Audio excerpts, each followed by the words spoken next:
बंगाल में कानून व्यवस्था इतनी ध्वस्त क्यों? टीएमसी बीजेपी के झड़प के बीच एक तरफा कार्रवाई क्यों? आखिर बंगाल में कब तक चलेगा खूनी खेल? क्या बंगाल में हिंसा के खिलाफ आवाज उठाना गुनाह है? आखिर क्या छुपाने की कोशिश कर रही हैं दीदी? ममता बनर्जी का दंगों से पुराना नाता ही रहा है। हम ये ऐसे ही नहीं कह रहे। आपको बंगाल में हो रहा चुनाव तो याद होगा कैसे टीएमसी कार्यकर्ताओं को खुली छूट दे दी कि जितना चाहो उतना खूनी खेल खेलो। कितने लोगों को मौत के घाट उतार दिया। जो लोग हिंसा की भेंट चढ़ गए उनका केवल इतना कसूर था कि वो भाजपा का प्रचार कर रहे थे। और हद तो तब हो गई जब ममता दीदी की जीत पर टीएमसी कार्यकर्ताओं ने तांडव ही मचा डाला था। 12 कार्यकर्ताओं को अपनी जान से हाथ धोना पड़ा था। जांच का क्या हुआ ये तो सबको पता है, शायद बताने की जरूरत नहीं है। दीदी ने केवल 26 लोगों को गिरफ्तार करके इतिश्री कर ली थी।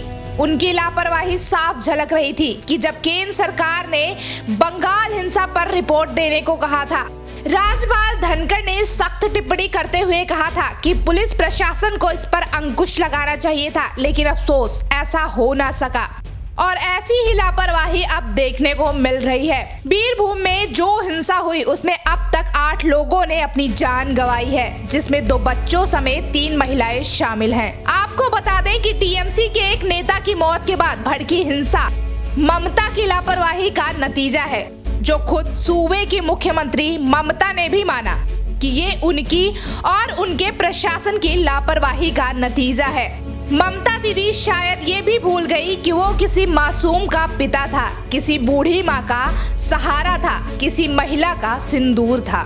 दीदी की पुलिस ने 20 लोगों को अब तक गिरफ्तार किया है। इस हिंसा के बाद बीजेपी विधायकों ने सदन में सीएम ममता बनर्जी से इस्तीफे की मांग कर डाली है और साथ ही राज्य में राष्ट्रपति शासन लगा देना चाहिए। इतना सुनते ही ममता समर्थक विधायकों को मिर्ची लग गई और उन्होंने बीजेपी विधायकों के साथ मारपीट की। दीदी बौखला गई और कहा कि वो वीरभूम में हत्याओं को सही नहीं ठहरा रही है, लेकिन यूपी, गुजरात, मध्य प्रदेश और बिहार जैसे राज्यों में ऐसी कई घटनाएं होती हैं। उन्होंने कहा कि ये पश्चिम बंगाल है, यूपी नहीं, इसलिए यहाँ आरोपियों के खिलाफ सख्त से सख्त कार्रवाई की जाएगी।